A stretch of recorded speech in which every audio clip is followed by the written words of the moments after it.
Nasib malang menimpa seorang perempuan di Palembang ini, dirinya harus kehilangan uang senilai 200 juta rupiah yang terletak di dalam rumahnya sendiri. Korban bernama Ferawati, 39, warga Jalan Mujahidin, Lorong Soak Bato 2, Kecamatan Bukit Kecil, Palembang. Atas kejadian itu, korban membuat laporan polisi di Sentra Pelayanan Kepolisian Terpadu SPKT Polrestabes Palembang. Pada Selasa, tanggal 22 Agustus tahun 2023, siang. Setelah menerima laporan dari korban, anggota SPKT Unit Reskrim serta identifikasi Polrestabes Palembang langsung menuju lokasi untuk lakukan olah tempat kejadian perkara (TKP).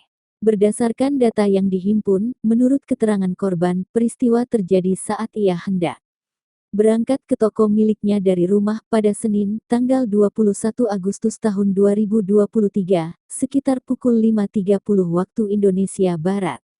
Saat itu saya hendak pergi membuka toko saya, tapi terlebih dahulu saya hendak mengambil uang saya yang berada di dalam tas yang terbungkus kantong hitam di dalam kardus dan berada di ruang tamu. Saat saya hendak mengambil uang, saya sangat kaget melihat uang 200 juta rupiah itu sudah hilang. Hanya tinggal tasnya saja di ruang tamu saat itu, ungkap Ferawati, dilansir sumselutpate.com.